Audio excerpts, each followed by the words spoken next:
Queridos irmãos, nós vamos abrir as nossas Bíblias no Evangelho de Lucas, capítulo número 24, versículos de 13 a 35. Abra aí sua Bíblia, Evangelho de Lucas, capítulo 24, versículos de 13 a 35. Acompanhe conosco a leitura desse texto. Naquele mesmo dia, dois deles estavam indo para um povoado chamado Emaús, a 60 estádios de Jerusalém. No caminho, conversavam a respeito de tudo o que havia acontecido. Enquanto conversavam e discutiam, o próprio Jesus se aproximou e começou a caminhar com eles. Mas os olhos deles foram impedidos de reconhecê-lo.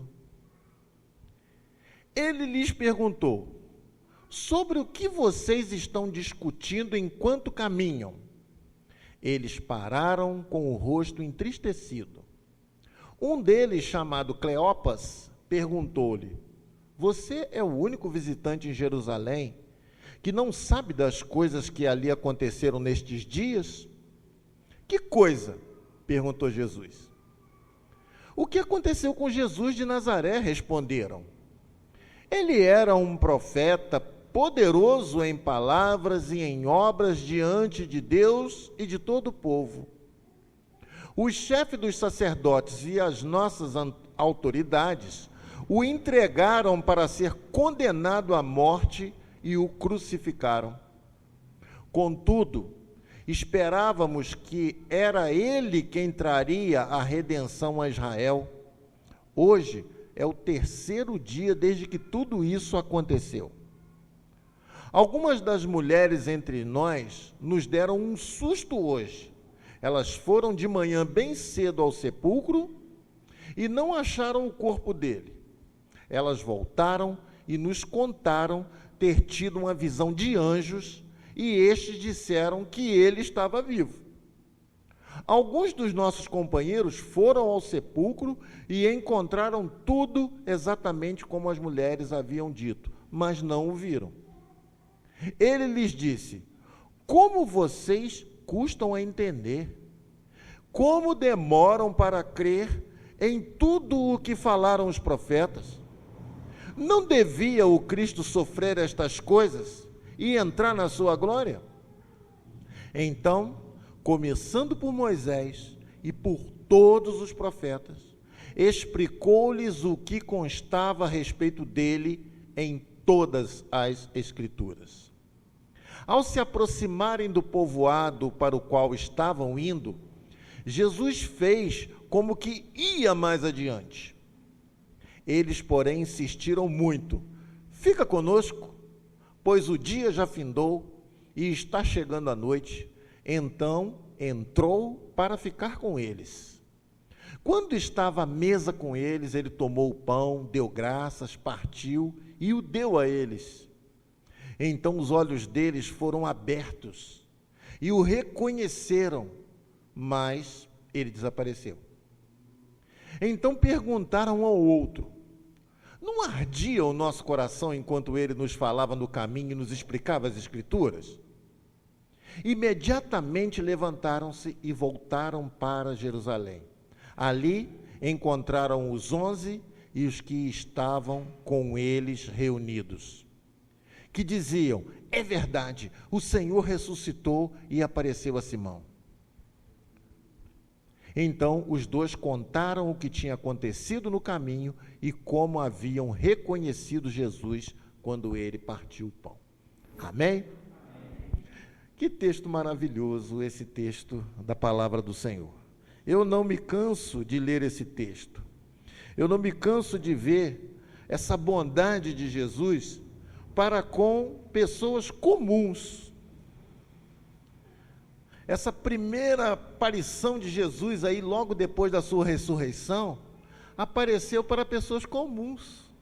Jesus não apareceu para aqueles discípulos mais chegados, mas Jesus apareceu para discípulos comuns.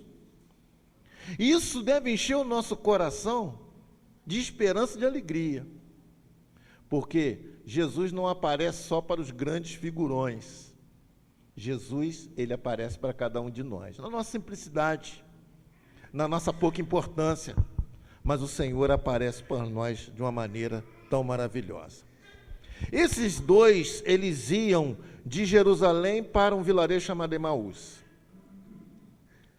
Traduzindo a distância que foi colocada ali na NVI, isso dava cerca de 11 quilômetros. 11 quilômetros. Né? E só para a gente ter uma ideia, daqui na igreja até o Parque de Exposição de Itaipava tem 11 quilômetros, tá? Que é onde eu estou morando. Então eu conheço bem essa distância.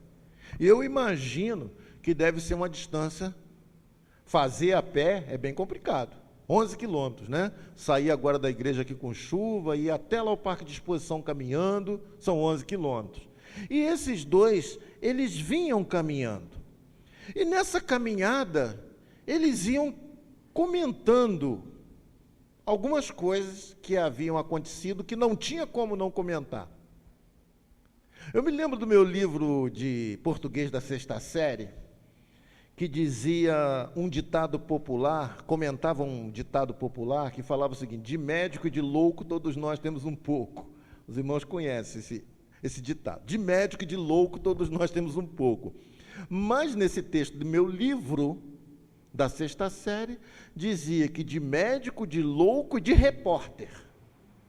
Tá? De médico, de louco e de repórter, todos nós temos um pouco. E é verdade.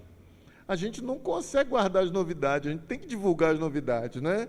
E agora, com as redes sociais, os telejornais, os jornais impressos, eles ficam numa dificuldade muito grande. Porque quando alguma notícia chega a aparecer na televisão, os repórteres amadores já postaram no Facebook, Instagram e todas as outras redes sociais, TikTok, tudo que aparece. Por quê? Porque de médico, de louco, de repórter, todos nós temos um pouco. E eles iam fazendo a reportagem ali um com o outro. E quando, de repente, junto naquela caminhada, chega alguém. Alguém que percebe que eles estavam caminhando tristes. E com razão.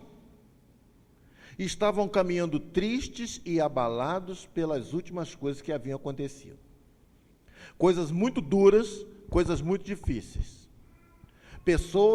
Uma pessoa em quem eles haviam colocado muita esperança, muita expectativa, havia falecido de uma forma brutal. E era sobre isso que eles vinham caminhando com tristeza. Então, meus irmãos, isso aí deve nos chamar a atenção, que muitas vezes nós também temos caminhado com tristeza diante dos últimos acontecimentos. Os nossos queridos irmãos que passaram por esse luto no dia de hoje, eles estão caminhando com tristeza. E ficam realmente lembrando daquilo que aconteceu. Mas, meus irmãos, sem perceber, Jesus se achega a eles. Sem eles se dar conta, naquele caminho, provavelmente já entardecendo, meio escuro, alguém se junta a eles, esse alguém é Jesus. E como Jesus é maravilhoso, porque na maioria das vezes nós nem percebemos a presença de Jesus, mas Ele está caminhando conosco. E o interessante é que quantas vezes a gente caminha triste com Jesus caminhando conosco. Quantas vezes a gente deixa que a tristeza, ela turba os nossos olhos, ao ponto de a gente nem perceber que Jesus está caminhando conosco. Então Jesus, ele começa um diálogo ali interessante, mas eles não reconheceram, né? Então, meus irmãos, quando Jesus começa o diálogo, sobre o que vocês estão conversando aí?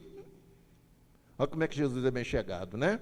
Jesus quer estar por dentro dos teus assuntos.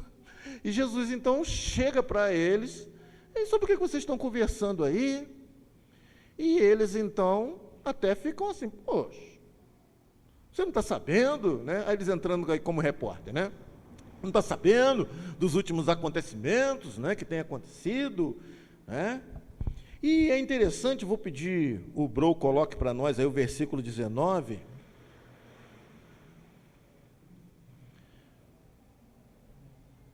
Que coisas? Perguntou. O que aconteceu com Jesus de Nazaré? Eles responderam.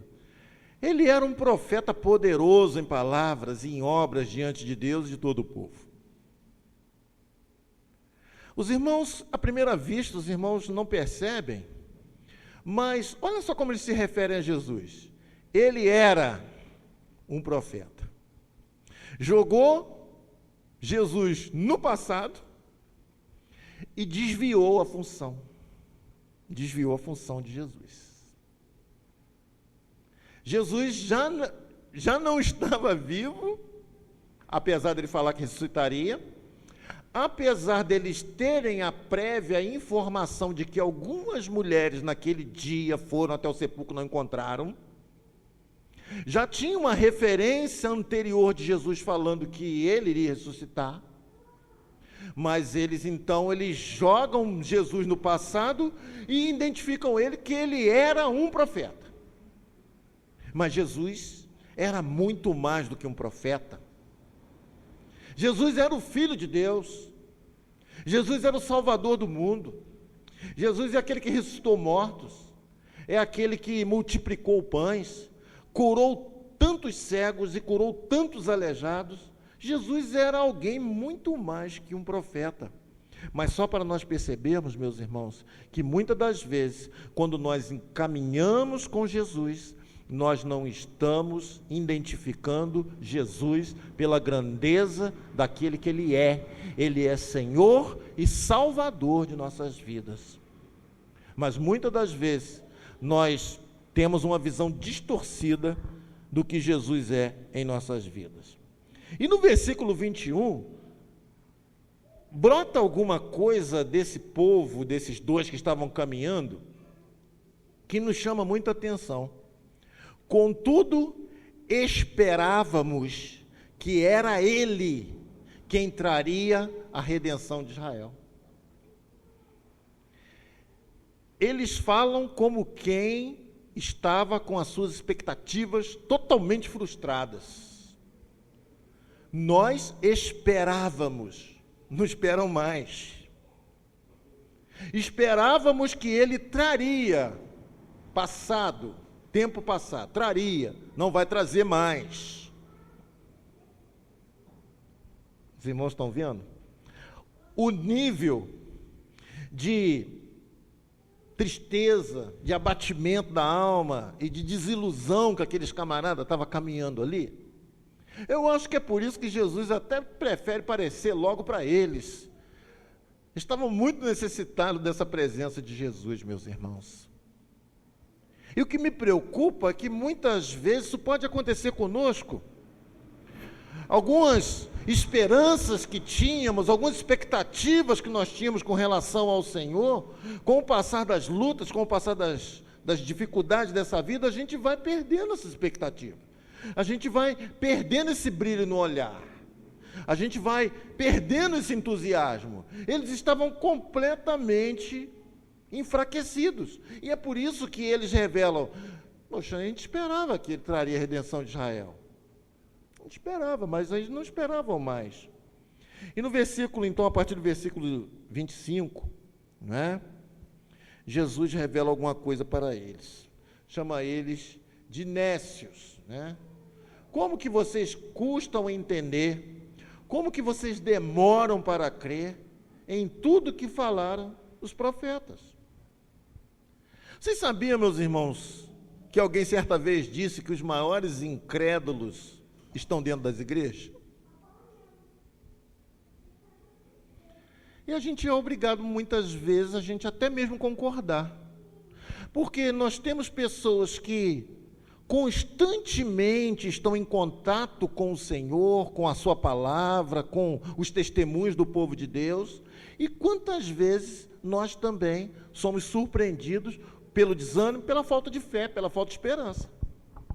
É o que estava acontecendo com esses discípulos aqui. Se eles eram discípulos de Jesus, eles faziam parte daquele grupo que estava andando com Jesus, que viu os milagres de Jesus, então eles não eram qualquer pessoa.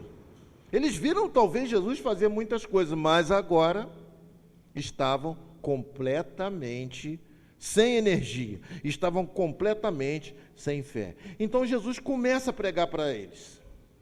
Jesus começa a falar para eles e começa a pregar para eles de uma forma maravilhosa. Eu fico chateado, pelo menos tem o nome de um aqui, que é o Cleopas, né? Identifica o nome de um aqui, o Cleopas. Não sei se é assim que se pronuncia. Mas eu fico chateado, Cleopas, bro. Porque ele não escreveu nada do que Jesus veio falando para ele. O que Jesus veio falando ali, Jesus foi pregando para ele, aquilo deve ter sido um sermão tremendo, meus irmãos. Aquilo deve ter sido um momento glorioso, eles ali caminhando com Jesus. Tanto é que depois, lá na frente, quando tudo é revelado, eles falam o seguinte: rapaz, o nosso coração não estava ficando aquecido, né, quando ele falava? É por isso. Ele era o Messias, ele era o Jesus, ele era o Salvador que estava conosco. Então, meus irmãos, eles, conforme aquela palavra ia sendo pregada ali para eles, eles foram aquecendo o coração. Então, meus irmãos, nós precisamos sempre estar ouvindo o que Jesus tem a dizer para nós. Porque quando nós começamos a ouvir o que Jesus tem para falar conosco, certamente o nosso coração começa a ficar aquecido. Eu sempre digo para os irmãos que quando eu olho para o homem, eu caio. Os irmãos já chegou animado assim e você dá logo de cara com uma pessoa desanimada? E aí? Tá desanimado. Aí faz aquela carinha, né? Aí só naquilo ali a nossa energia suga 50%, né? A nossa bola já baixa. Então é por isso que eu digo para os irmãos, se eu olho para o homem, eu vou ficando triste, eu vou ficando fraco, eu vou ficando sem esperança. Mas quando eu olho para Jesus, as minhas forças se renovam. Quando eu olho para Jesus, eu volto a ter esperança. Quando eu começo a ver o que Jesus tem para falar comigo, através da sua palavra, através das orações, através dos sonhos, através de todas as maneiras que Deus pode falar conosco, o meu coração também aquece. É o que aconteceu com aqueles rapazes ali. A gente começa a ter força. E quando... Isso aqui, eu não sei quando que Jesus começou a caminhar com eles, não sei se foi no quilômetro 1. Acredito que foi logo no quilômetro 1. Mas depois de 10 quilômetros de mensagem, foi uma mensagem de 10 quilômetros, eles chegam na porta da casa, e já estava começando já a noite. Então, meus irmãos, Jesus, versículo 28, bro, coloca para a gente aí, é sempre bom de falar respaldado na Bíblia. Ao se aproximarem do povoado para o qual eles estavam indo, Jesus fez como que ia mais adiante. Pensa na gentileza e na educação de Jesus. Pensa em como Jesus ele é maravilhoso, porque quando Jesus chegou na porta deles, fez com que ia mais para longe. Jesus não deu a entender que queria entrar na casa deles, né? Mesmo porque eles estavam cansados, né? A casa podia estar desarrumada e etc, né? Então Jesus fez com que ia mais para longe. Mas, próximo versículo, eles porém insistiram muito. Eles insistiram muito. Fique conosco, pois o dia já findou. Eles insistiram muito para que Jesus entrasse na casa deles. Isso me chamou muita atenção, meus irmãos. Porque muitas vezes nós convidamos Jesus para entrar na nossa casa, Mas a gente fala assim, como a gente marca as coisas com os outros, às vezes na rua, né? Dia desses, estava até vendo um rapaz desse que faz aqueles stand-ups, né? E ele estava justamente falando isso, né? Que quando alguém fala assim, não, vamos marcar um negócio. Aí ele falou assim, não vamos marcar. Porque geralmente a gente vai marcar, então você sabe que não vai marcar nada, né? Mas vamos marcar um café para a gente? Aí você, vamos marcar, você sabe que não vai marcar nunca. Você só falou isso ali para preencher o espaço, não vai marcar nunca, você nunca. Aí esse camarada do stand-up, ele falou assim, não, hoje eu vou virar essa chave, eu vou falar assim, nós vamos marcar. Aí o cara falou assim, vamos marcar um café, ele falou assim, vamos marcar, que horas? Que dia? Que lugar? Imprensou o cara, sexta-feira. Né? Aí começou a imprensar o cara, hora, dia, local. Aí a tese dele caiu realmente naquilo que nós estamos dizendo. Por fim o cara falou, não, eu acho que esse dia não vai dar, depois a gente marca e pronto, vazou, sumiu. Não queria marcar nada, só força de expressão. Às vezes nós estamos pedindo também para Jesus entrar na nossa casa, é força de expressão, você não está querendo muito que Jesus entre na tua casa, não. Você canta a música lá do Regis Danese, né? Entra na minha casa, entra na minha vida. Mas no fundo é só cantoria. Você não está muito querendo que Jesus entre na tua casa. Para Jesus entrar na tua casa, meu filho, primeira coisa, você tem que insistir muito. Você tem que insistir muito. Não é assim, ô Jesus, dá uma passada lá em casa. Não, você tem que insistir muito.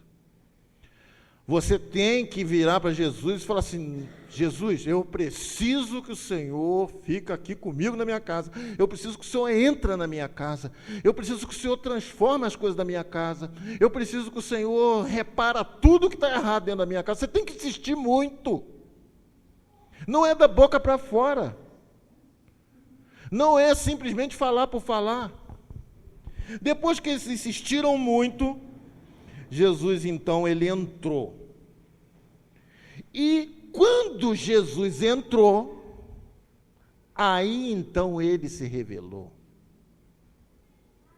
Você percebe a sequência dos acontecimentos? Tem muita gente que quer ter revelações de Jesus, tem muita gente que quer conhecer Jesus na profundidade, mas Jesus lá do lado de fora, distante dele. A partir do momento que Jesus entra em nossas vidas, entra no nosso coração, entra na nossa casa, aí então ele se revela. Jesus não se revela na rua, na calçada, não. Jesus não se revela ali fora sem compromisso, não. Depois que você coloca ele na sua mesa, sentado ali no banquinho do teu coração, aí então Jesus se revelou. Então Jesus ali, naquele momento, Jesus se revela para eles e os olhos deles foram como que abertos. E eles ficaram maravilhados. Mas nesse momento, o Jesus aí. Jesus sumiu. Também, né? Jesus andou com eles 11 quilômetros, né, meus irmãos? 11 quilômetros. Né? Um ser humano faz o quê? 7 quilômetros por hora andando a pé? Talvez 7, 8 quilômetros por hora andando a pé, num passo bom, né? Jesus já estava andando com eles há muitas horas já, né? Então agora Jesus já deu o gostinho, já mostrou tudo para ele que devia mostrar e some. Só que eles não mediram distância. Eles já estavam cansados de andar 11 quilômetros, mas o que eles fazem? Parte de volta. Chega aqui em Pedro do Rio e parte de volta para o lado, para o parque de exposição, ou ao contrário. Anda novamente 11 quilômetros, imediatamente, obrigado, bro, imediatamente eles se levantaram e voltaram para Jerusalém. Eles não olharam o relógio, eles não olharam a distância. Os irmãos estão vendo a diferença que Jesus faz na nossa vida? Os irmãos estão vendo a diferença quando Jesus começa a mudar? A primeira coisa que some de nós é a preguiça. A primeira coisa que começa a sumir de nós é a gente colocar obstáculo em todas as coisas. Quando nós estamos contagiados pela presença de Jesus, meus irmãos, não tem hora, não tem dia, não tem chuva, não tem local e não tem distância. Que bonito quando a gente vê testemunho de pessoas que às vezes caminham a longa distância para assistir um culto. E a gente fala, poxa, mas é muito longe. Certa vez a gente estava visitando uma igreja lá em São José, fazendo intercâmbio com a igreja lá de São José. Aí o pastor citou uma pessoa, né? Culto começando 7h da noite, né? Aí o pastor citou, esse irmão aqui, fala aí, irmão, que hora que você saiu de casa para estar nesse culto hoje? Aí o irmão falou, eu saí de casa hoje 2h, a pé. Saiu 2h a pé, meio de pasto, sem estrada, pulando riacho. De 2h até 7h, 5 horas de caminhada. Ele é maluco? Ele é doido?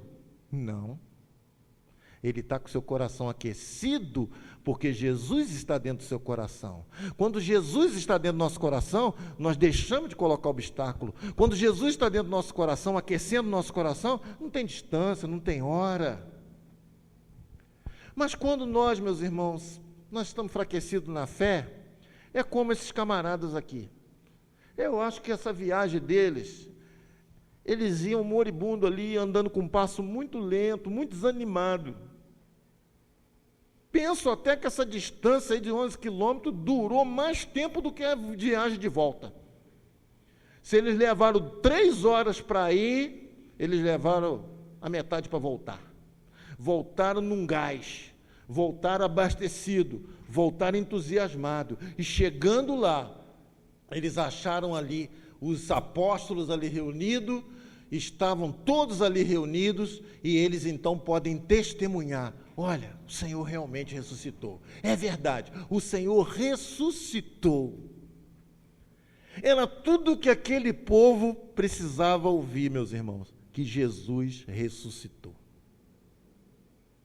Todo mundo que viu aquela cena de prisão, e a cruz, e toda aquela maldade, toda aquela coisa, eles só precisavam de uma notícia: Jesus ressuscitou. E essa única notícia também é que nos mantém de pé. Jesus vivo está. Nessa tarde nós cantamos lá no culto, porque Ele vive, eu posso crer no amanhã. Porque Ele vive, temor não há. Eu sei, eu bem sei que a minha vida está nas mãos do meu Senhor, que vivo está. Saber que Jesus ressuscitou faz toda a diferença, fez toda a diferença para aqueles cristãos primitivos e continua fazendo a diferença até hoje. Meus irmãos, nós vamos encerrando essa palavra, teríamos muitas coisas ainda para apontar nesse texto, que é um texto muito maravilhoso. Mas nós vamos deixar para que o Espírito Santo de Deus continue produzindo coisas no coração dos irmãos, porque a palavra de Deus ela é infinita. E se o irmão pensa assim, poxa, o pastor podia ter falado isso. Podia mesmo, meu irmão, mas Deus falou, foi para você. Né? Deus está revelando essa particularidade para você. Então, foi coisa especial, foi bondade de Deus, através do seu Espírito em nossos corações. Mas, que coisa preciosa é ter um Jesus que está disposto, quando a gente convida, Ele quer entrar na nossa casa e Ele quer se revelar a nós de uma maneira especial. Convide Jesus nessa noite para entrar também na tua vida, entrar na tua casa e mudar a tua realidade. Deixa o Senhor Jesus aquecer o teu coração através das suas palavras. Muitas vezes nós vamos ficando com o nosso coração impermeável. Parece que a gente coloca uma capa de chuva no nosso coração e parece que as palavras de fé, de esperança, de entusiasmo, elas vão enfraquecendo a gente não se anima. Que isso, irmãos? Aquele caso daqueles dois ali, foi preciso uma intervenção miraculosa de Jesus para colocar aqueles rapazes na linha ali novamente. Então Jesus, ele é maravilhoso. Jesus quer te colocar novamente de pé. Jesus quer animar o teu coração. Jesus quer que você amanhã, você chega lá no teu trabalho, cheio do poder, cheio do vigor do Espírito Santo, cheio de alegria, cheio dizendo, olha, Jesus é maravilhoso, né? Então hoje, na hora de você dormir, aquelas últimas coisas que você vai fazer antes de fechar os teus olhos, agradece ao Senhor Jesus por aquilo que Ele é na tua vida, e por tudo aquilo que Ele tem feito, e por tudo aquilo que Ele ainda irá fazer. Aqueles rapazes, talvez em nenhuma oportunidade da vida, eles caminharam tanto num dia, 22 quilômetros, talvez foi uma coisa inédita, 22 quilômetros, mas eu garanto que aquilo não cansou o pé deles, garanto que aquilo ali não foi nenhum sacrifício, porque eles estavam com seus corações vibrantes pela presença do encontro do Senhor Jesus em suas vidas. Então, meus irmãos, vamos também deixar ser moldados e mudados pela presença de Jesus em nossas vidas. É só você orar assim, Senhor, faz de novo, faz de novo. Não estou no caminho de Emaús, estou no caminho para ir lá para Rio Bonito, estou no caminho para ir para o Retiro, estou no caminho para ir para Itaipava, mas Senhor, vai aquecendo o meu coração. E pode ser, meus irmãos, que quando a gente chegar na nossa casa, nós vamos estar transbordando com o nosso coração daquilo que Jesus coloca no nosso coração. Coisas inexplicáveis, mas coisas maravilhosas, coisa que nos anima, coisa que faz o nosso olho brilhar. Nós precisamos disso, né? E quando isso acontecer, nós vamos nos lembrar do teatro de hoje. O nosso banco das decisões, Jesus não vai precisar levantar dele, não. Jesus vai estar constantemente no banquinho das nossas decisões, porque a gente não vai, jamais a gente vai querer que Jesus saia desse lugar de primazia em nossas vidas. Deus nos abençoe, Deus abençoe sua santa palavra. Amém?